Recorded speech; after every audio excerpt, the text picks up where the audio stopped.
প্রায় আড়াই গুণ বাড়িয়ে সরকারি কর্মচারীদের সর্বনিম্ন বেতন করা হচ্ছে 20,250 টাকা। আগে যা ছিল 8,250।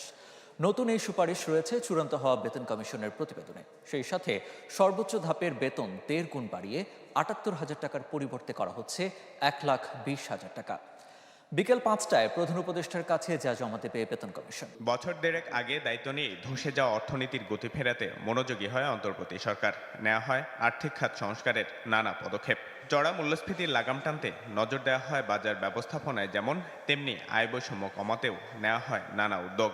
সরকারি কর্মচারীদের বেতন বাড়ানোর লক্ষ্যে গেল জুলাইয়ে গঠন করা হয় পে কমিশন। প্রায় 6 মাস কাজের পর তৈরি করা হয়েছে বেতন ভাতা বাড়ানোর সুপারিশ। বিকেল 5টায় রাষ্ট্রীয় অতিথি ভবন যমুনায় প্রধান উপদেষ্টার কাছে জমা দেওয়া হবে এই প্রতিবেদন। সানশাইন আটা ময়দা সুজি, ভালোবাসায় তৈরি। তথ্য বলছে, বর্তমানে সর্বনিম্ন বেতন 8,250 টাকা। এটা হতে পারে 20,000 টাকা। আর সর্বোচ্চ ধাপের বেতনের সুপারিশ রয়েছে 1,20,000 টাকা, যেখানে পরিবর্তন ঘটছে সর্বোচ্চ ও সর্বনিম্ন বেতনের অনুপাতেরও। বেতন কাঠামো পুরো মাত্রায় বাস্তবায়ন করতে গেলে বাড়তি লাগবে প্রায় 80,000 কোটি টাকা। আসছে জুলাই থেকে, যা বাস্তবায়নের দায় থাকছে পরবর্তী রাজনৈতিক সরকারের ওপর।